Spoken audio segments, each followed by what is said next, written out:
Is that everybody has this bubble around them, and it's their comfort level, right? You have this comfort bubble, and it's so small at first, but every time you take a step outside of that comfort zone or that comfort bubble, your bubble gets bigger, and you just keep those steps going, and now you have a brand new big bubble that you're working with.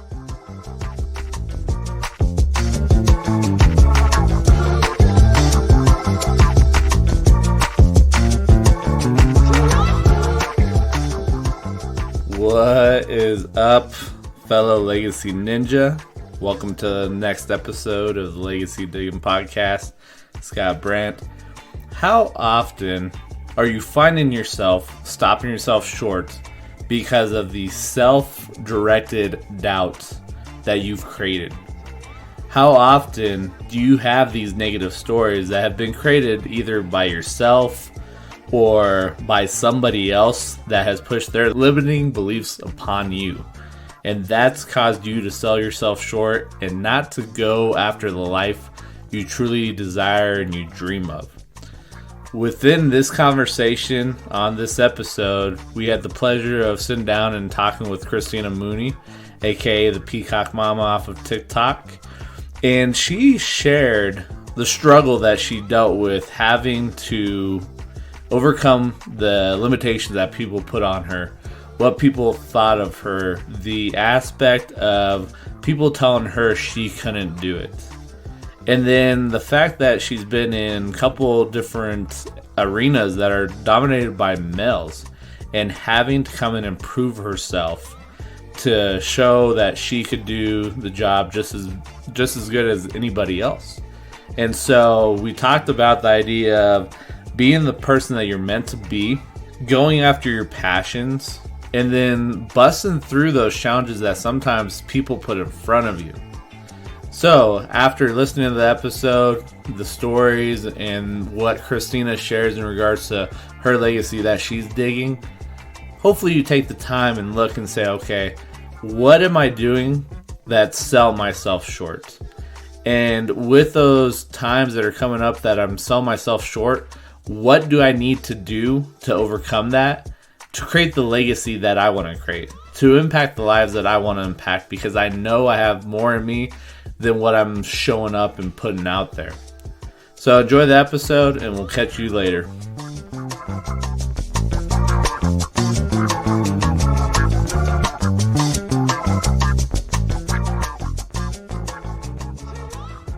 All right, what is up, everyone? This is Scott Brandt.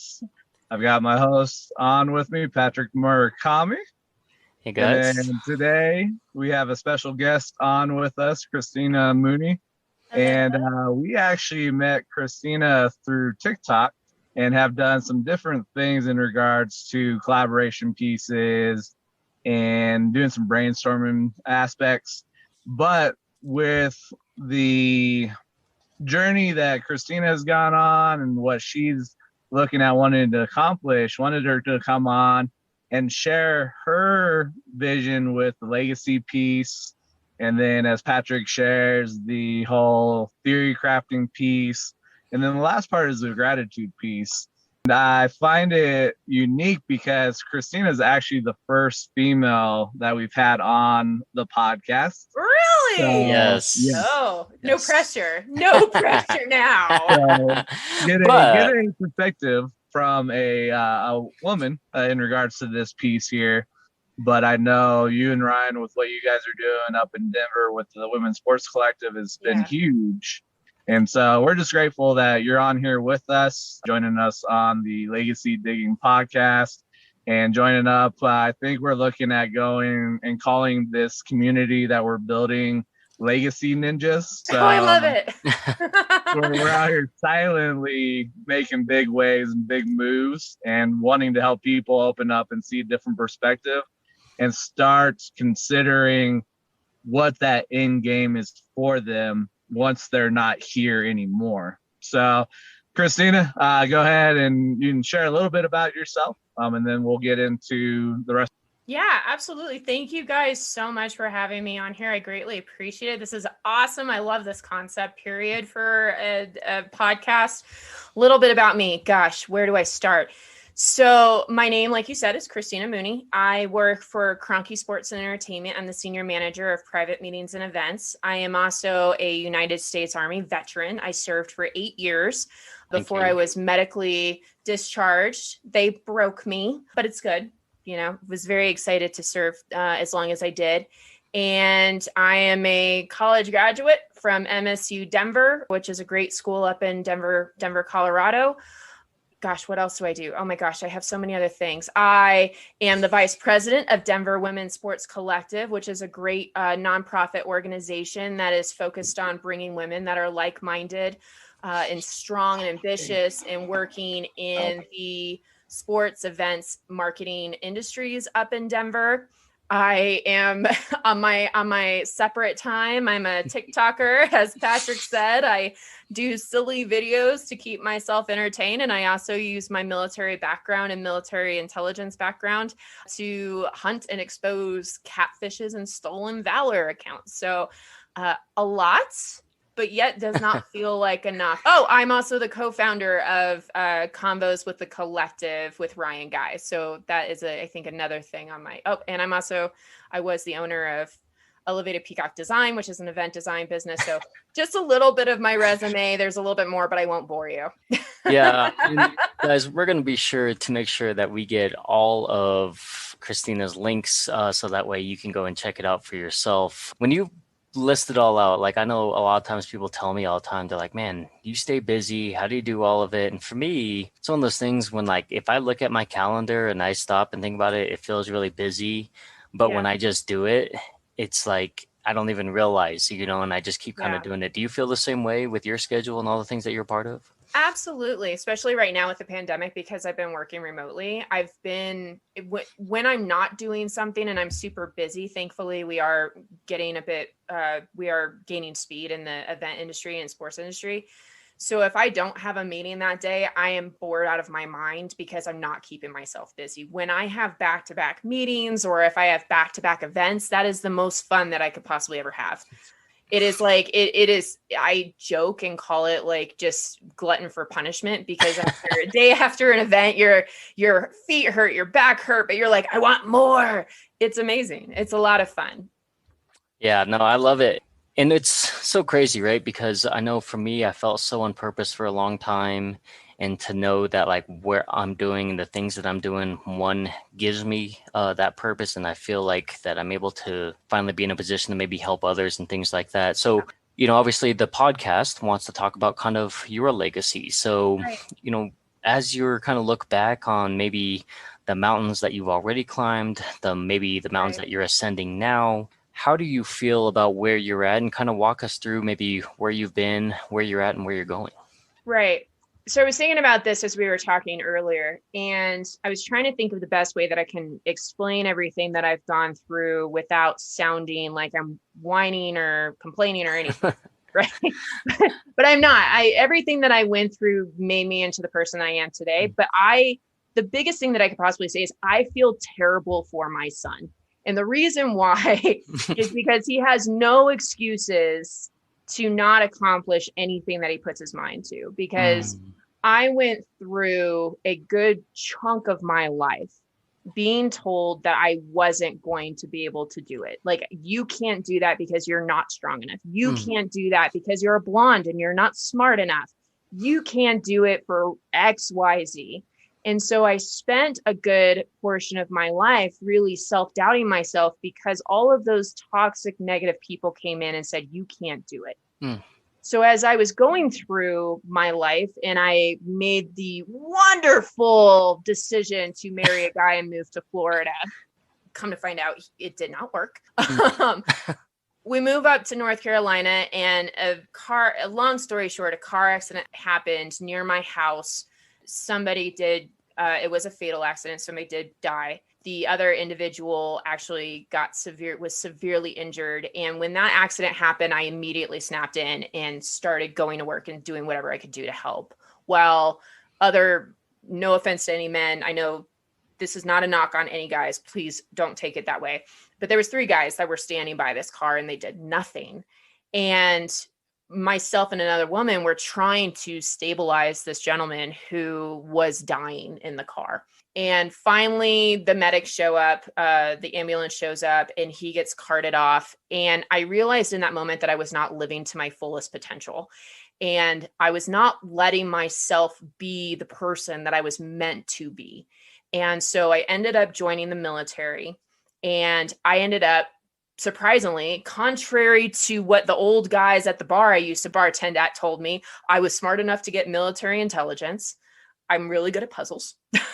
So I went in and I did basic training. I didn't think I was going to make it through basic training. I pulled through. For me, it was very hard because my ex-husband treated me as a doormat. He walked all over me. He emotionally, mentally, physically abused me. So I went into the military already down and already beaten up. And of course, when you go through boot camp, their job is to beat you down so they can build you back up. Well, I was already beat down. They built me back up.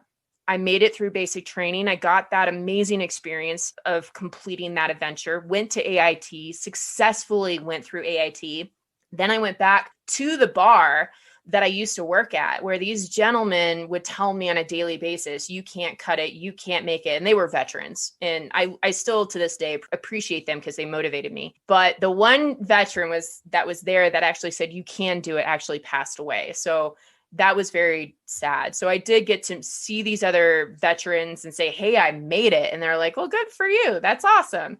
And I got to shut that door and say, you know what? I proved you wrong. I did it. And I moved on, went to Korea, then got stationed over in Georgia, then moved to Aurora, started working at Buckley Air Force Base at a joint unit out here, and then got pregnant because I met another guy and thought it would be a great idea to get involved with this other guy. So managed to get pregnant, but I was already med boarding out of the military. So got out and finally was in a position where I didn't know what I was going to do. And so I was asked by my ex-husband, well, do you want to go into a 3-letter agency like NSA or FBI, which was it was a path for me because of my background in the military, or do you want to go into events? And so I decided I wanted to go into events. So I went ahead and I found the meetings and events degree at MSU, and I joined that program, started going through there, got bored because I was pregnant. I wanted to do more. I wanted to be more involved and work with nonprofits and event decor because that was my jam. So I started Elevated Peacock Design because why not? A pregnant woman doing school and running a business sounds like a great idea. And so I went ahead and started the business, and it came time to give birth to my son. And of course I had to have a C-section. So it was a planned C-section. And I literally remember telling my doctor, so listen, I've got to start classes for the summer on this date. Do you think we can arrange for me to be out? Like, what's the longest that I need to be recovered? And I planned out this entire thing. So literally I had my son and a week later went back to school and then raised him and finished school and then graduated. So literally my son my son can literally not say, I am not strong enough to go into the military, or I am not strong enough to go to college. He literally has no excuse. And the reason why I'm saying this very long story and the purpose of it is, if I can do it after being told by so many people that I couldn't, then what is stopping somebody else? And that's what I hope I leave.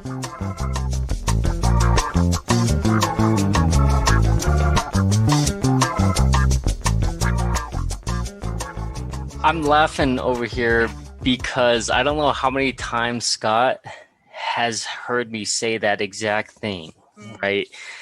You know, I think I shared with you briefly, you know, my story going from suicide, depression, suicidal to business owner, right? And that's the short version of it. But I always tell people I'm not really doing anything that hasn't been done before. I'm just maybe doing it with more purpose, right? And that's my version of it. In my mind, I'm doing a little bit more purpose. But for other people, they're not necessarily, they're not new concepts, right? And it's kind of hard to find new concepts in today's world, in the digital age, things like that. So I don't know how many times I've told Scott, like, I'm not doing anything completely different, but there's no reason why if I can't make a 180, why somebody who's basically Absolutely. has either more knowledge or, grew up with maybe more tools, more wealth. I mean, for them to be able to do it. And so life is really crazy because you just never know where people are coming from, but you also don't know what they're capable of, right? A lot of us Right. don't know what we're capable of. So I love the fact, and really we could go and unpack so many of those things that you talked about, right? There There's a was a lot. lot Sorry. in there. No, it was a beautiful thing because, I mean, that's really what our legacies are, right? It's not where you started, but how you finish, Right. right? And so to kind of see all those things that you went through to be able to get to where you are, but then now it's also passing on to the next generation, Right. right? So I love the story. I love the impact and realizing that it's not just you that you're impacting now. It's future generations. It's your son, your family. Right. You Well, know, and my other hope with my son is that, there's still a lot of disconnect between with for women, right? There's still a struggle that we have to deal with. And Denver Women's Sports Collective really works to try to break that glass ceiling. We focus on breaking that glass ceiling because the glass ceiling's there regardless of whether we want it to or not. And if I can show my son that his mom can go into the military, can own a business, can run an association, can complete college, can do this amazing career in sports, then any woman can. There shouldn't be a sex orient limit. There shouldn't be a race limit. There shouldn't be any limit. And so I hope that he can take that information and grow from it. One of the things that I've learned from my experiences that I'm very excited to share with people, and I'm excited to share with my son, is that everybody has this bubble around them and it's their comfort level, right? You have this comfort bubble and it's so small at first, but every time you take a step outside of that comfort zone or that comfort bubble, your bubble gets bigger and you just keep those steps going. And now you have a brand new big bubble that you're working with. And you realize that not only what you're capable of, but how much you can actually endure. And you just can soak that in and believe more in yourself and gain more confidence. There was so many points in my life where I said, I can't do this because I've reached my limit. I'm at the break of the bubble. My bubble's going to pop and I'm going to have a nervous breakdown and end in the hospital. It is just going to be horrible. And you just take that one more step and you have a brand new bubble and you're very surprised of yourself because of what you've been able to accomplish. And not enough people realize that. And I hope that any listeners listening to this soak that up and take that in. Out of everything I say on this podcast, please take that.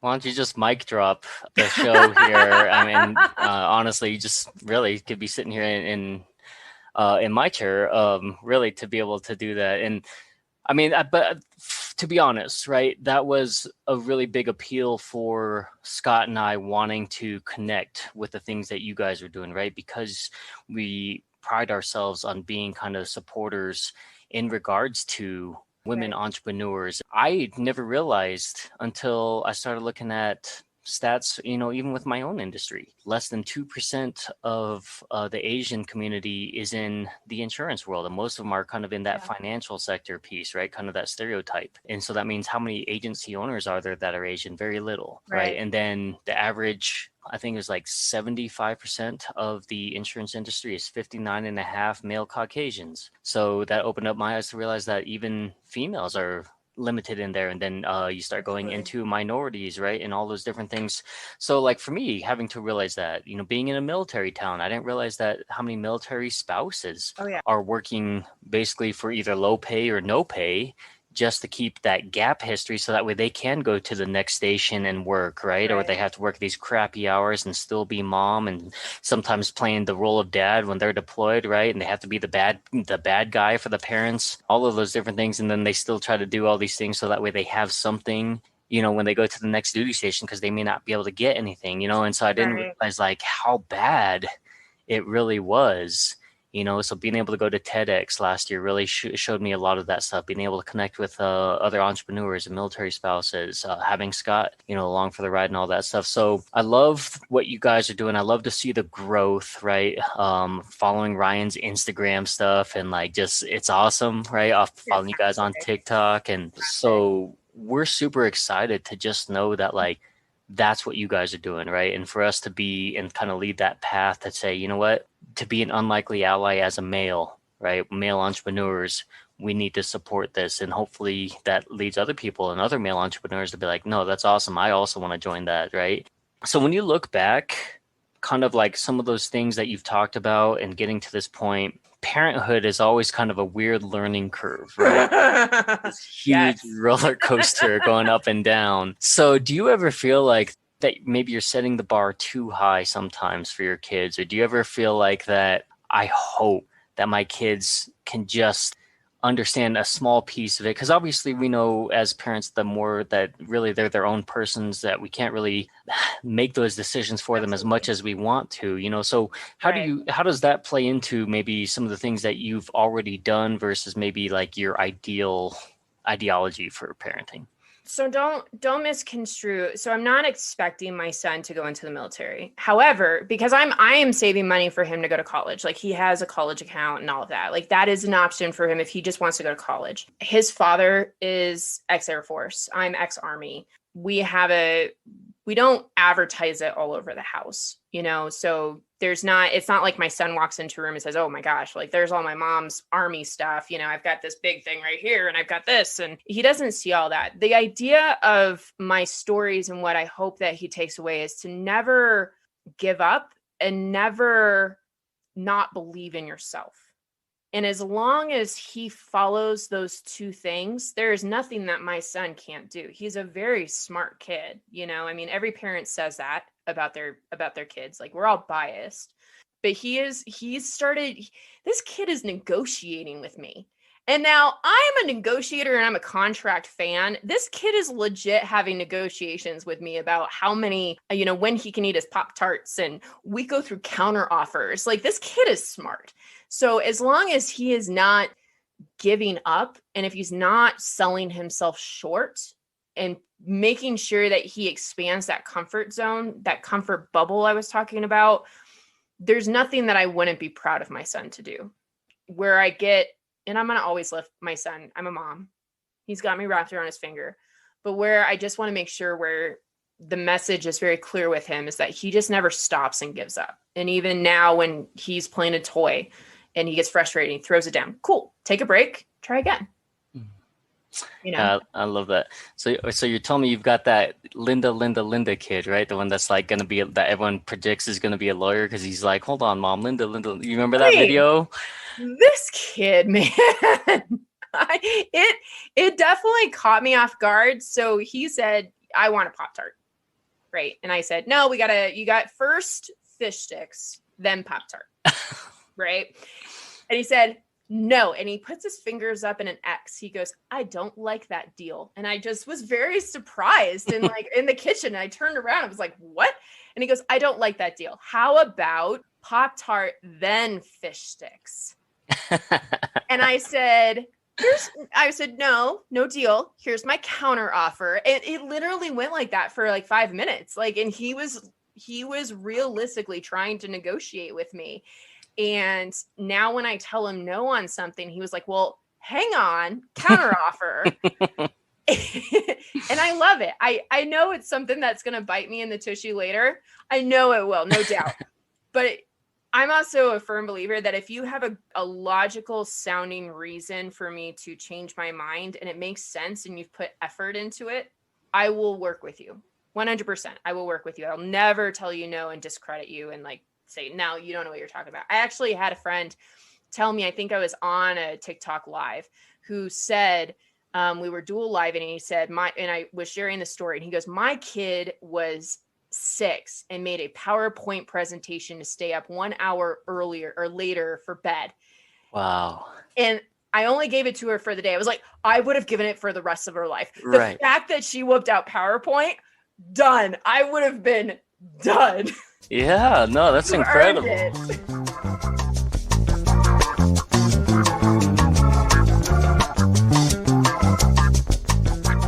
Well, I know Scott had, how old was the kid that used to do the presentation for the World Ventures? That kid was 15.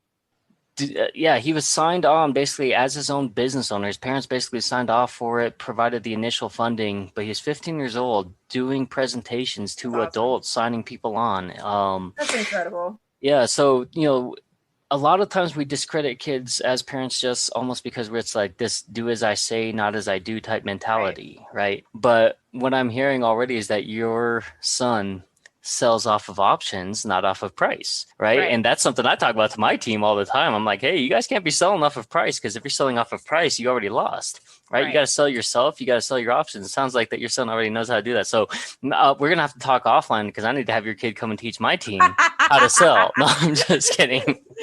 He's not even 4. That would be a very epic training experience. He's there. Oh, wait, stay here. I have to go potty. Okay. No, that's awesome, though. I love to hear stories like that. I love to hear the parenting techniques, because, you know, growing up for me, it was, hey, if you didn't listen, I've got a stick with your name on it, right? And you can't do that nowadays. People look at you and they're like, I'm calling the cops, right? Like on Home Alone. So it's to see the evolution, to see how people are doing different things, especially in this world where I feel like that it's a fence, right? You never know who you're going to offend nowadays. And it's kind of a weird place to be in as a business owner. I am sure from a women's perspective, it's even harder, because, I mean, growing up, it was like you had to tiptoe, and then now there's like empowerment, but also now there's like a whole different side of offense and stuff like that. So I can't imagine that balance pieces, things like that. But yeah, I bet, and especially, you know, raising a son and things like that, to be respectful and all that stuff. So let's kind of transition real quick and just kind of talk about some of this stuff. And Scott, feel free to chime in if you have additional questions as well. But Christina, like where you're coming from to where you're at now, do you feel like with the things that you're doing, and again, we talked about the busyness piece, but aside from that, how does that fulfillment piece that you're doing now versus kind of the mountain that you had to climb to get here, how has that really impacted you, and where do you foresee this leading into? And then what has like been some of the emotional or the physical changes that you've noticed within yourself because of all this? Fantastic question. I've mentioned this before on a podcast with the Convos with the Collectives, but I want to reiterate this because I think this absolutely positively applies for those who haven't heard that episode. When I got into the military and I was stationed in Korea, a gentleman, a soldier, as soon as I met him, I went to go meet the team, and I walk in and the soldier says, "Which one are you? Are you a lesbian or are you a slut?" And I said, "Whoa, hold on. That is 100% inappropriate. What the heck?" I'm a soldier, so we were cussing. So I'm going to be nice on that part. And he said, "Well, if you're in the military and you're a female, you only have those are the only 2 types of females in the military." And I said, "Well, I'm a BITCH. And if you keep pushing it, I'm going to keep being more." Now, the guy apologized later on. He became one of my closest friends in Korea. Great guy. Love him to death. And that showed me that there is a perception of you as a female before you walk in the door. It doesn't matter. As soon as they hear or they know that you're a female, you are already fighting an uphill battle. Because now, especially in the military, because you have to prove to them that you are fully capable of being as smart as them and analyzing data. Because again, this was military intelligence. In this duty station, it's not like we were carrying 80-pound ruck sacks up a hill every single day. It wasn't a deployment. But that's what you fought with. And as I went up in rank and became a non-commissioned officer, it became very challenging, because then I had male soldiers underneath me who had no respect for me because I was a female. So I had to shift my train of thought, but also the way that I led them. And I say led because there's a difference between a leader and a manager. A manager tells you what to do and watches you do it, whereas a leader will tell you what to do, but then get your hands dirty with you, right? And so I became more of a leader. So instead of barking orders at these gentlemen these soldiers, male soldiers that I already knew didn't like me because I was a female and didn't think I was as good as them, I started getting in the mud with them. I started doing more PT with them at their level. And I was super fit at that time. I'm not now. I'm broken, obviously 80% disabled. But at that moment, I was able to keep up with them. And that earned a lot of respect. So now going into from one male industry to another male industry, the sports industry, which is a very male dominated industry, I am not necessarily having to do exactly the same thing. But what I have to do is I now have to stand my ground and say, I know what I'm doing. I've got the years experience. I've got 10 years of event experience. I've said this a couple of times before, but like I can run circles around a lot of people when it comes to events. I can hold my own if you will just take a moment and listen to me. And so it's more of asserting yourself, but without coming off as being a bitch, without coming off as being bossy. It's a hard line, but at the same time you can finagle it. And so some of the things that I've learned about myself is the ability to be adaptable in the environment that you're in to fit the scenario. There's some gentlemen that I work with currently that are great with women, and I can be very straightforward and say, this is what I need. I don't need to fluff it. I don't need to sugarcoat it. Can you get me this by this date, by this time? Sure, not a problem. Too easy. And we work together as a team. Then I have some gentlemen that are like that, where they say, oh, well, you're a female in the sports industry. You don't know anything, right? Now I have to kind of manipulate my responses and I have to manipulate my questions so that it comes off not as weak, but more as, hey, let's work together for this, because this is the best interest of the company. And the more that we bash heads, it's going to hurt the company. So I've learned how to use those different types of tactics throughout my years. And a lot of it comes from that military background. And now I can apply it to the civilian world and what I'm doing now. I hope that answered your question. Yeah, no, absolutely. I think that it's really, like I said, for somebody like myself, right, who I'm navigating through that in the entrepreneurial world, right?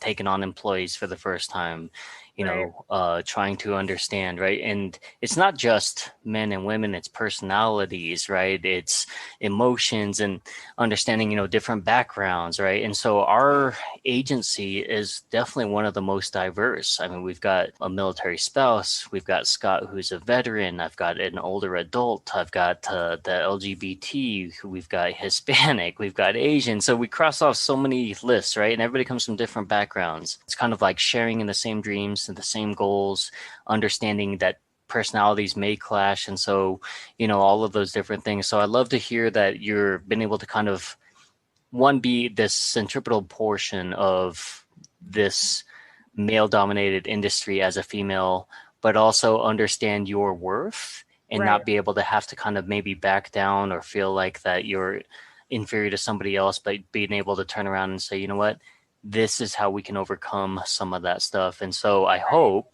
and I foresee it in the future of you kind of maybe teaching these courses, to other entrepreneurs and things like that. I know that's something that Scott and I have been doing a lot on the coaching side. So, again, if we can be a resource to help with some of that, but I totally can see you in that role as well as some of those things. I think that'd be really cool. And so for people who are maybe listening here and things like that. Of course, like I said, as we talked about earlier, we'll make sure we get Christina's credentials in here. But, traversing through some of those things, like when you have that, or when you feel like that you've kind of maybe earned that respect from somebody who kind of came through or maybe didn't necessarily give that to you at first because of, the difference of, being maybe a woman in a man's world, so to speak, or whatever. When you overcome that, and like you talked about, the first guy who said, are you a lesbian or... it's such an awkward word. Yes. Slut. Yeah, people don't normally like to say that. And if you need to cut it out, I totally understand, or beep it out, I understand.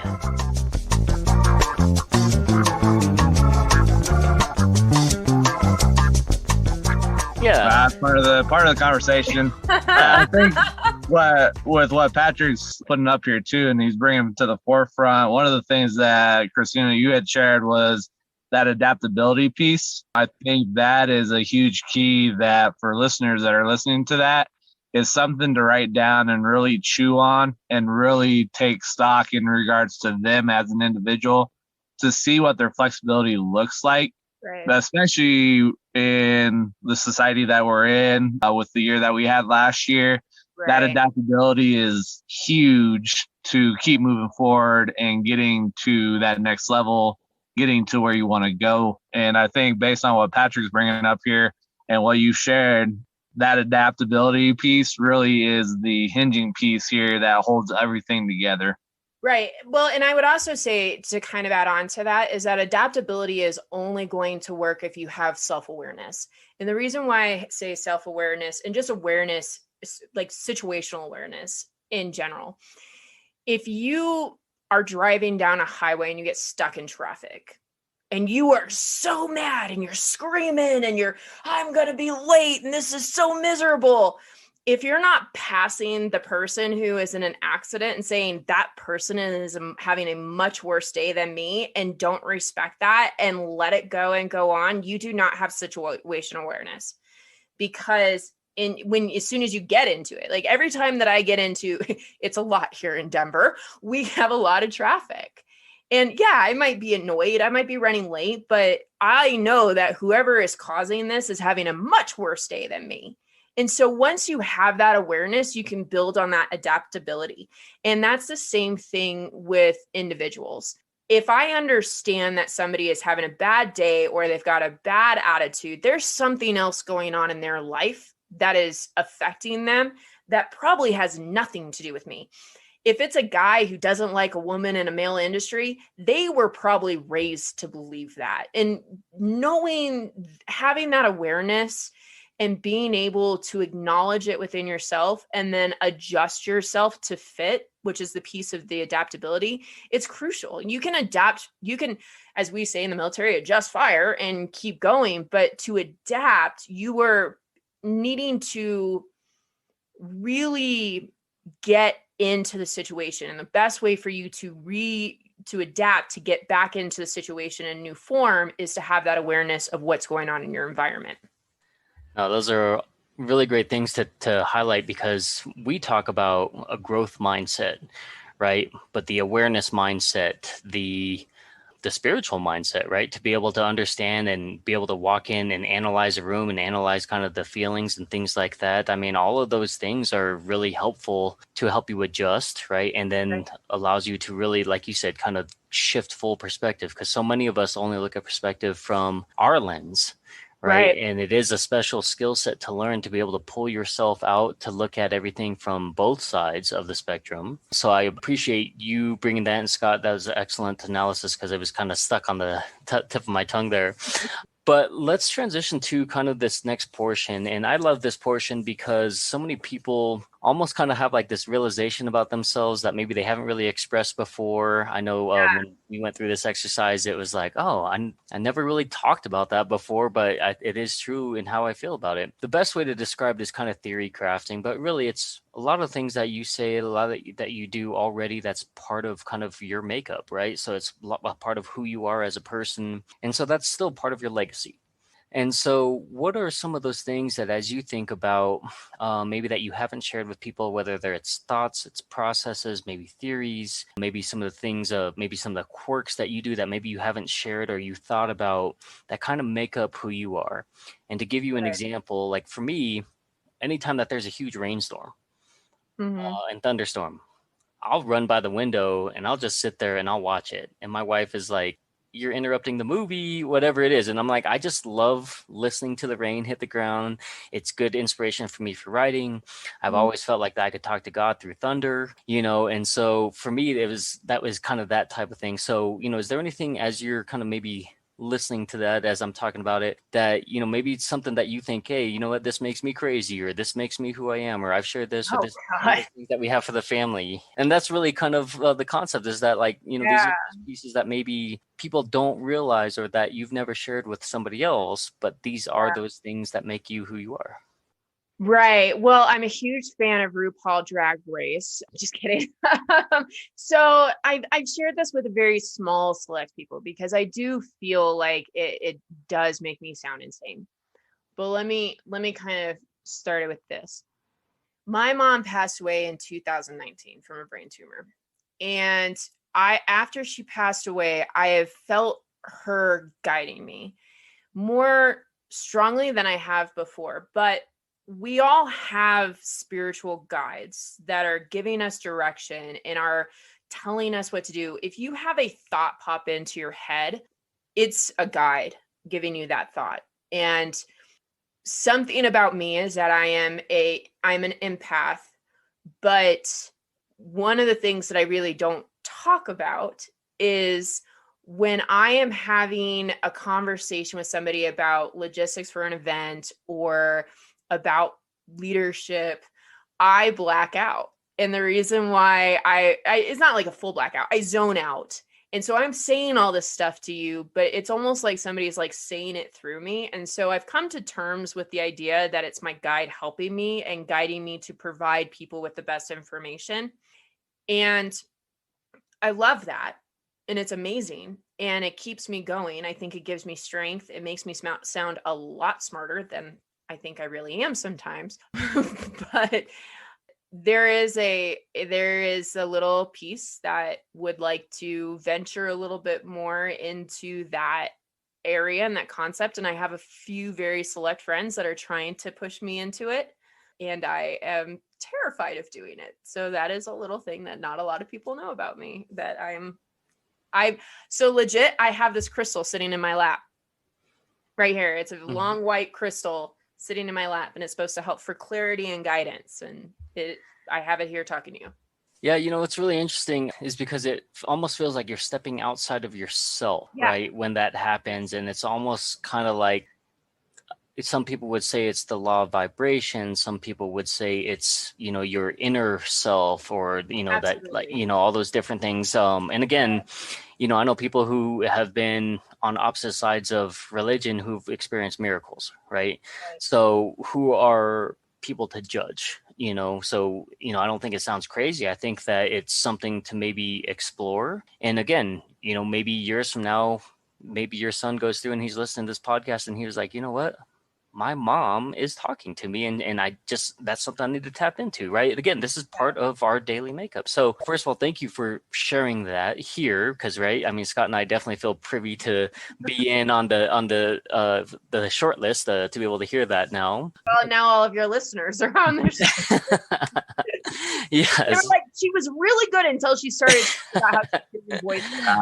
I think that, so with that feeling that you have you ever looked or considered potentially going down and doing ayahuasca and going down that path?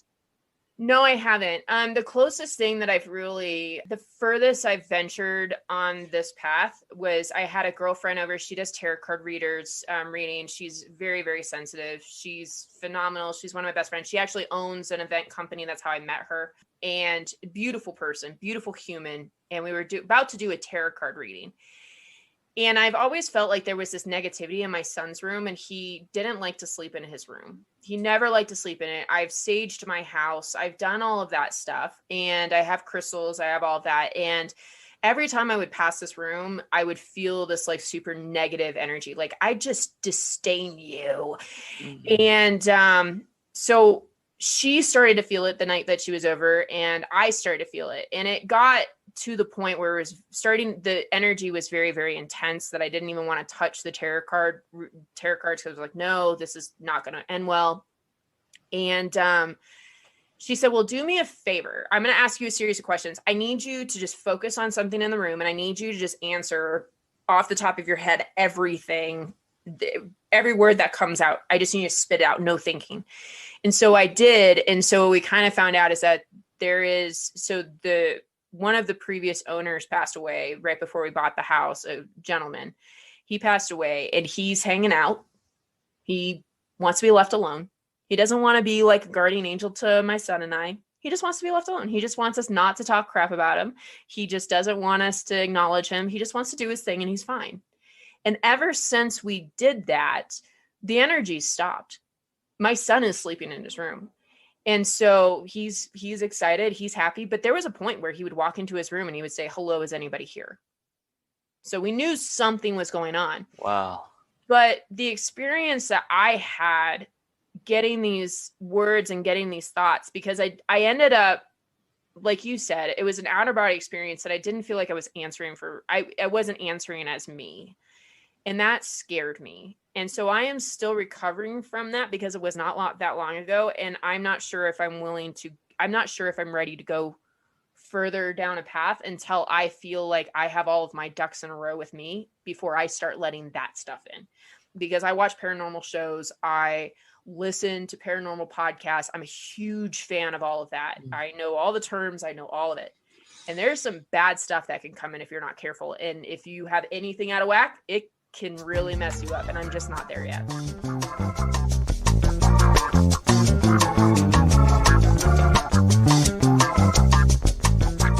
Yeah, I was just gonna say, listening to this portion and kind of pairing up with the beginning of you know, loving puzzles and figuring all this stuff out, I'm like, this is like, I'm pretty sure I've seen this TV show or this movie multiple times, right?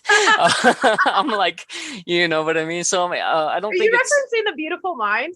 Well, I mean, no, not necessarily that, but I mean, like, you think of all the profilers who are, you know, talking through, you know, whatever it is, right? The paranormal stuff or whatever, you know. So I'm like, maybe there's a tie-in. Who knows, right? Because of, I mean, all the stuff that you've gone through. Maybe it is truly a paranormal gift, right? And we don't know, you know, at least at this point, maybe you don't know, but, you know, it is something to consider. And again, so maybe it's not as crazy. I have a lot of my plate as it is. We don't need, we're not ready to go down that. Right.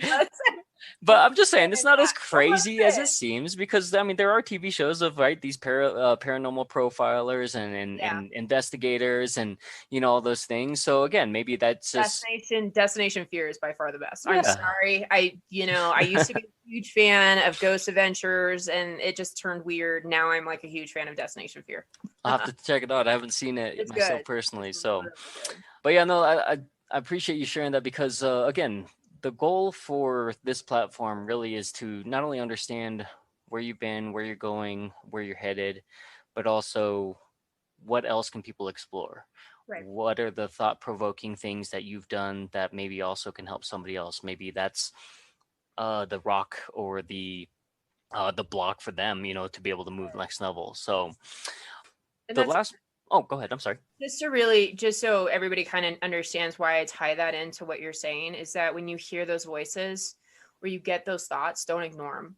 And it can happen at any point in a moment of weakness or a moment of stress or, you know, a moment at work. As soon as you get those thoughts and those ideas in your head and they're not yours, they definitely come from someone else or an outside source. Follow them, because it's people who are guiding you from the other side. And so that's the biggest thing that I wanted people to take away from that, is that I think a lot of the things in my legacy is built upon me following the path that they have helped guide me down.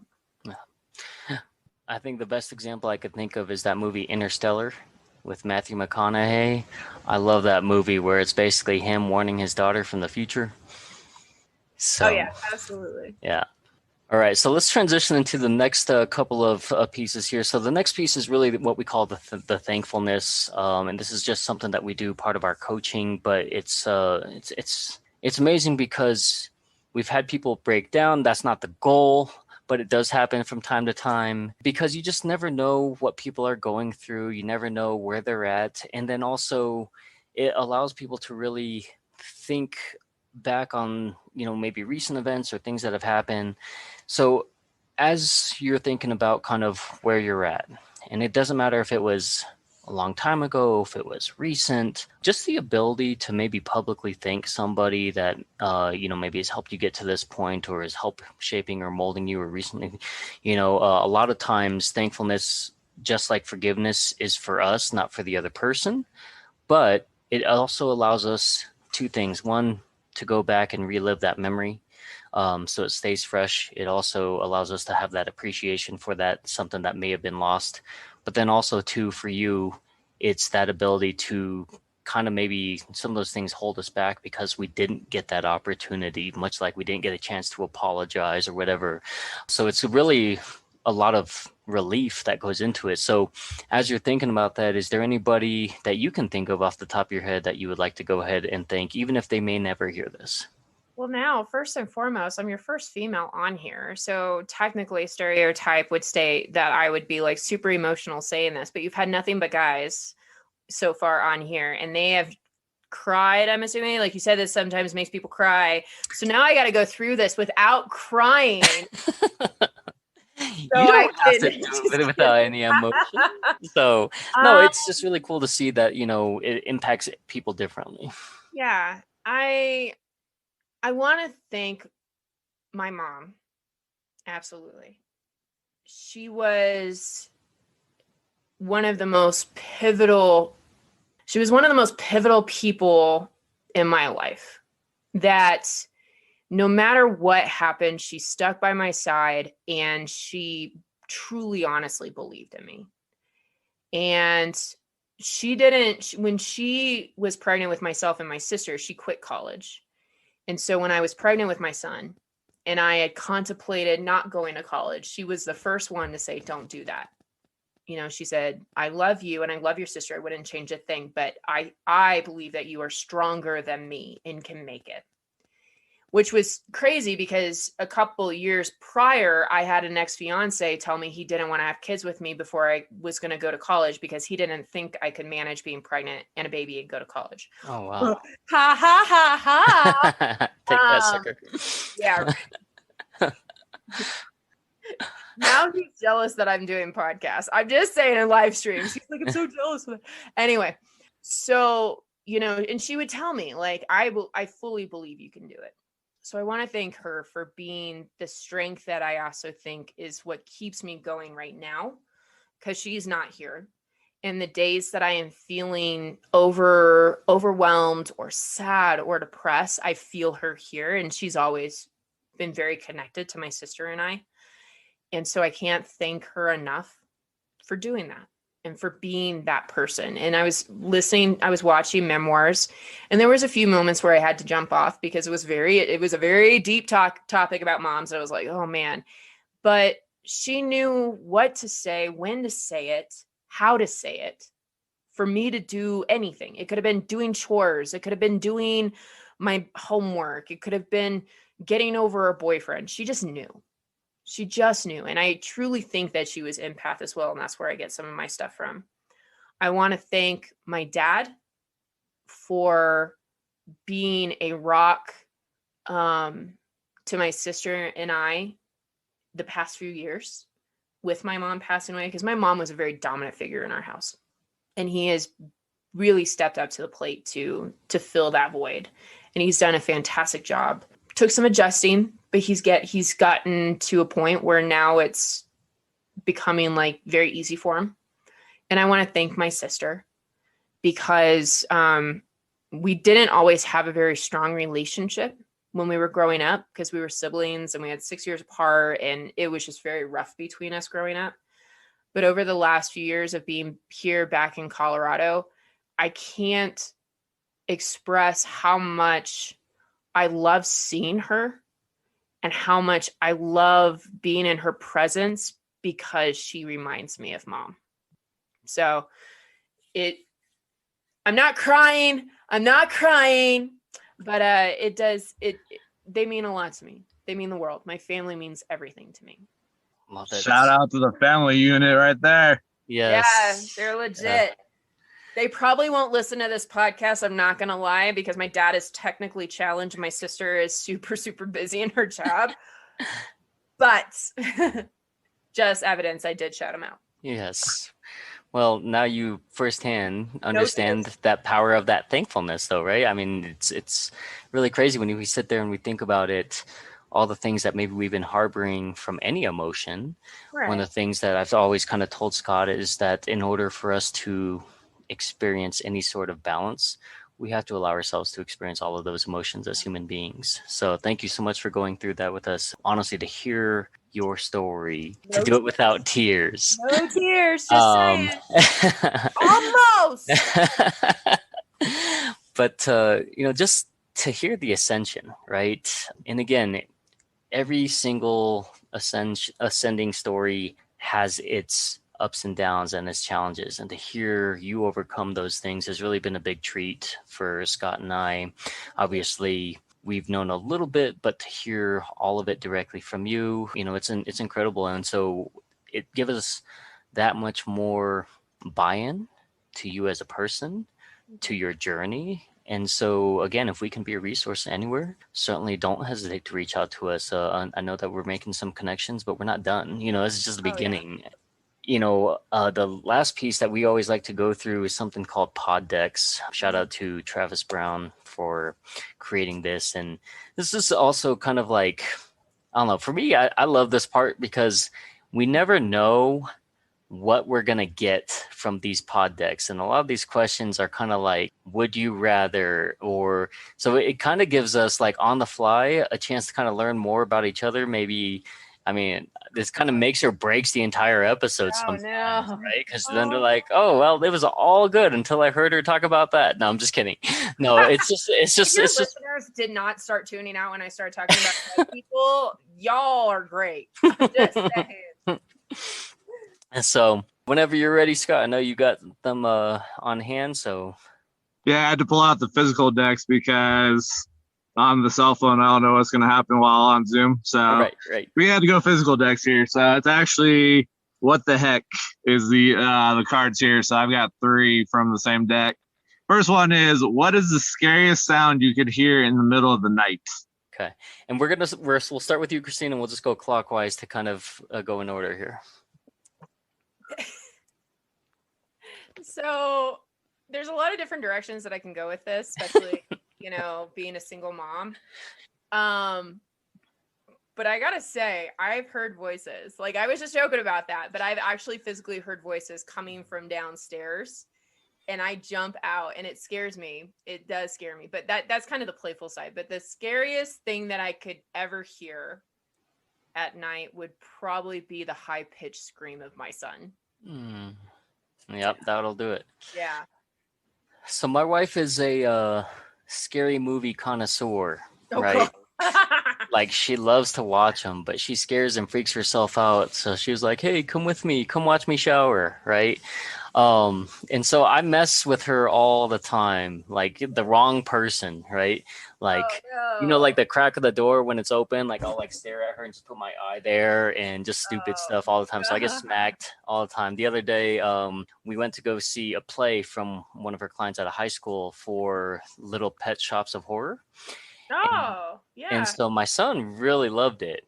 But every once in a while, we'll just be sitting in the car and I just yell, feed me. And my wife gets so freaked out, right? And she just like punches me in the arm or whatever.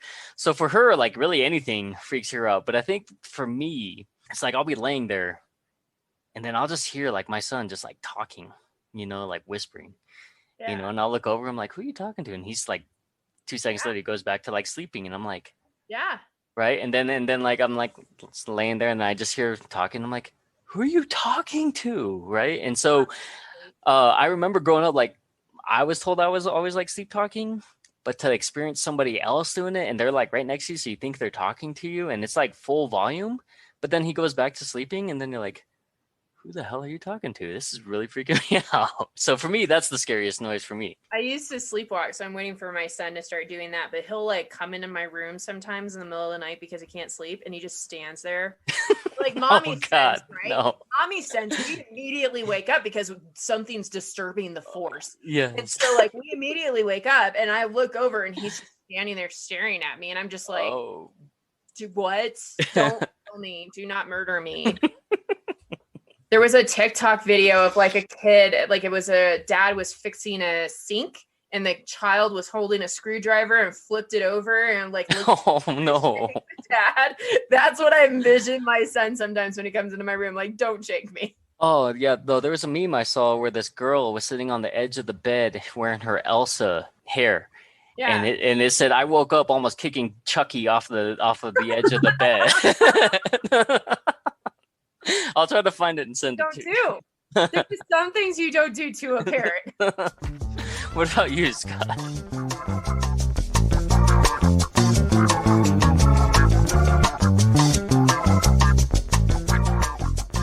So for me, I'm a heavy sleeper, and once I'm out, I'm out.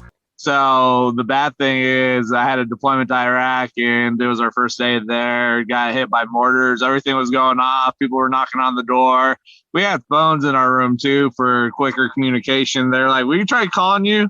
And they're like, where were you? I was like, what are you talking about? I was dead asleep. So for me, I'm dead asleep. So there isn't really a scary sound that would do anything for me sleeping. Oh my God, you slept through mortars? Yay! That's insane. That's insane. Yeah. Crazy. Noted. You're not That's what we waking up, have Scott. is what slogan or jingle got stuck in your head forever? Well, now if I think about it, it's going to be stuck in there forever moving forward. I don't know if I like this one. Oh man, I have too many, unfortunately. This is I got to think about that one. What is it? Slogan or Slogan or jingle? Slogan or jingle? So I have a song that's like stuck in my head, but it's a song. So if you guys heard the Crazy Frog song, where he's like the video, he's like driving in his car, like, or a motorcycle or whatever. It was like the Beverly Hills Cop song. Yeah. Dun dun dun dun dun dun dun dun. So that song has been stuck in my head because my kid's been watching it nonstop. So, but like now it's funny because I'll sing it and he'll do the frog part. Like I'll be like dun dun dun dun dun dun dun dun dun dun dun, or like whatever, and he'll like do like the frog part, and it's hilarious. I can't do. He was trying to do a Mission Impossible move because he was a ninja. Like I brought him some samurai swords and like some ninja gear, so he's running around the house like fighting dragons and like all this ninja stuff, right? Because we've been watching Ninjago, and I tried to do a Mission Impossible move with him, and I could not, for the life of me, figure out the Mission Impossible theme song because the Crazy Frog was in my head, and I was like, I can't with this. Oh man, I'm 2 years removed from the Crazy Frog piece. It was the Crazy Frog song. It was the Gummy Bear song, right? Oh, he's jamming right now. My son's jamming out to What Does a Fox Say? Oh yeah. That's that one I don't mind as much until he starts getting into the crazy sounds. That's his favorite. Like, like I'll sing the regular portion of it, and he'll be in the back like ba ba ba ba. Yeah. So for me, I don't know why it's the old McDonald's. Ba-da-ba-ba-ba. I'm loving it, right? And like every once in a while, I just like start tapping it, and I start singing it, and I like start tapping on my wife's head, and my son's shoulders, and just like, and they're like, stop, why? And I'm like, I don't know. Statistically and scientifically, it's proven that if you don't hear the end of a song, it gets stuck in your head. Yes. Right. Yeah. So that's why like the Lamb Chop song sucks. That's why the It's a Small World song sucks, the Disney one, right? Because you don't remember all of the words. You just remember just certain pieces of it, right? That's why the Let It Go from Frozen song sucks, because I only remember the Let It Go part, all of it. So I hate Disney. I don't really hate Disney, but I hate that the songs get stuck in my head for such a long period of time. I've never even seen Frozen, but the song, right? And when that song plays, that portion gets stuck in my head. And so the whole time, everybody's saying, let it go, let it go. But like, that's the only part that they know. So it's stuck in everybody's head. You're welcome now. Hey, Patrick. Let it go. Let it go, bud. Let it go. Send some animosity there, right? I almost, that was fighting words for a second when you said, oh, I don't like Disney, because I sit there and be like, hold up. I have kids. I have to love Disney. MCU is on Disney. I know. I'm a huge MCU fan. This is why we're friends. Scott, what about you? We already know what it is. It's one of the catchphrases that we have, and everybody likes to laugh at me when I have it. We were like, where are we going? And so it's let's go. The two simplest words that you can put together to move forward. And so I'll say that, and then it just gets stuck in people's heads, and they're like, where are we going? I'm like, wherever you want to go. You got to make that decision, though. So. Oh, yeah. Everybody always gives him crap about it everywhere we go. And they're like, what's wrong with your pinky? Because he's always doing it like this. Oh, that's good now. Yeah. it's not looking like a dinosaur anymore. So then the last one we have is, do you have a signature move or quirk that people notice or comment on? Don't you dare say the white man overbite. I don't know. A move or a quirk that I do? Golly gee. Give me a second to think about that. That's a good one. I actually really honestly don't know. I mean, I'm sure it's changed, but we've been in the pandemic, and so I haven't been around people. So I don't know what it is now, but I don't know what I would have been before. I don't know. That's a good one. Well played, sir. I already hate this question, Scott. Because when I used to wear a hat all the time, right? And when I was in the fighting game community scene, my signature was I would always pull up my hat and I would always pull my hair back, right? And it was kind of like a nervous tick, so to speak. The other thing too, putting all my secrets out there, is that when I learned to whistle, my mouth, it actually comes out the side of my mouth when I whistle. So my wife always makes fun of me because I look like freaking Popeye trying to whistle instead of like the traditional with like, with like it comes out and it's a little thing over here on the side. So that is fantastic. Sorry. No, it's horrible. It's the worst. So I don't whistle in public or for people. I just tell people I don't whistle. Oh man. Oh, that is hilarious. All right, Scott, your turn. Mine, either people are like, why are you always smiling, or why are you super loud? So it's those two things really that are noticed. And I'm like, that's just me. Probably makes you smile, makes you feel better about yourself. So smiles are contagious. I mean, even on my bad days, if I'm walking around people, I'll wear a smile on my face. I did a video because I'm not new anymore to KSE, to Cronky and to Ball Arena, but we shut down a few weeks after I started. So I think I have collectively maybe a month actually physically in the building. And so we of course have done all the Teams meetings and Zoom and all of those kind of things. And one of the requests that one of the departments requested of me or asked me was to do a video to answer questions to get to know me. I said, not a problem, but just so you know, answering in an email is not my style. I'm going to do a full video and it's going to be 100% corny YouTube vlog. It's going to be awful because that's just me. And so they sent me some custom videos, and one of the people that was on there, because I was doing parking lot events. And so I have had experience. I have been on site, but I haven't been inside the building. And one of the questions was, every time I see her, she's always smiling.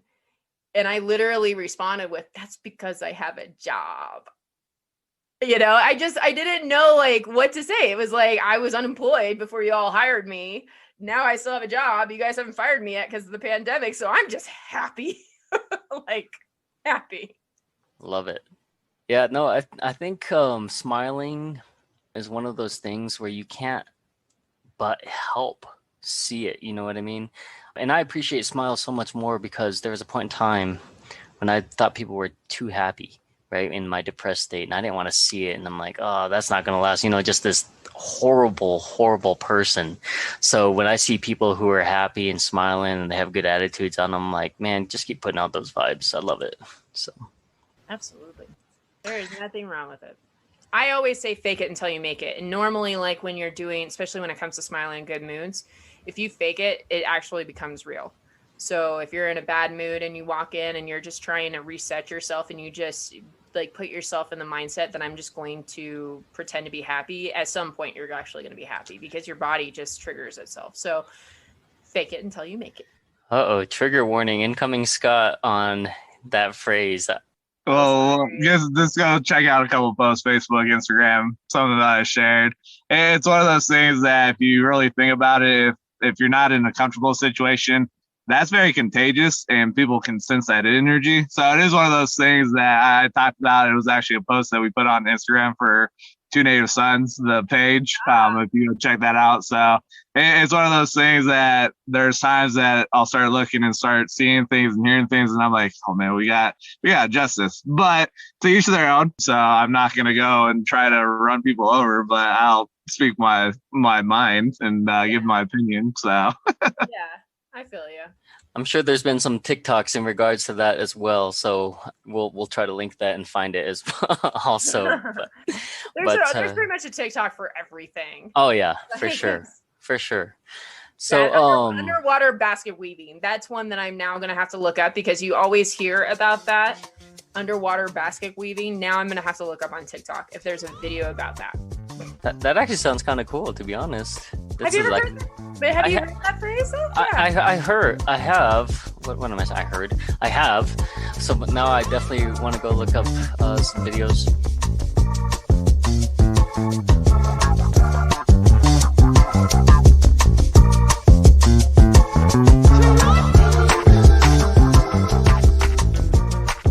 Again, and this has been awesome. Like, I know that we've had some conversations here and there, but to be able to really spend this time with you has been a great pleasure. So thank you so much for your time. Obviously, we'll make sure that we get your links posted up in here. So we get the podcast, we'll get your TikTok, Instagram, all that stuff, so people can reach out to you directly. If you could leave basically just a message for somebody that's maybe listening, either as part of your story, something you talked about, or just kind of some advice, do you have anything that maybe something that you'd like to leave for somebody? Before I do that, I do also on TikTok, if you're on TikTok and if you find me, the Peacock Mama, I do Coffee with Christina in the morning, quite a few days of the week. And I do talk about stuff like this. I talk about the military. I talk about adventures or whatnot. So if this episode resonated with you, I welcome you to join me for Coffee with Christina. It's always a good time. People that are in the chats are phenomenal, great mods. The biggest thing that I want to leave with people is going to be the comfort bubble idea. Get out, every small step that you make is a new limit to your comfort bubble, and it's more of what you are capable of doing. And so if you can take your experiences and look at them and say, oh, I've reached my limit, that's as high as I can possibly go, try to push yourself or take one more step, because you're going to be very surprised of how far you can actually go, and you're just not letting yourself go that far. Love it. Scott, for our legacy ninjas here, do you have any other closing thoughts? Nah, just excited really to be able to showcase and have people come on here, give a perspective. We've talked about it. Ultimately, we want, as guides, we want to find other guides that can come on, share their tools, their tips, and provide somebody a map and a pencil. And then the heroes that are listening can go and traverse that journey, whatever it is for them, and get to that place of thriving, and then turn around and become their own guide that they can go and help other heroes out along their journey. Because ultimately it's who can we impact, how can we help them out, and how can we help them turn around and go impact the lives of others. Right. Amen. Absolutely. So if you guys have enjoyed this, please make sure that you're sharing and liking. On behalf of Scott Brandt, I am Patrick Murakami, and this has been another episode of Legacy Digging with Two Native Sons. And again, big special thank you to Christina Mooney, aka the Peacock Mama. And guys, thank you so much for your continued support. We appreciate it. Catch you on the next one.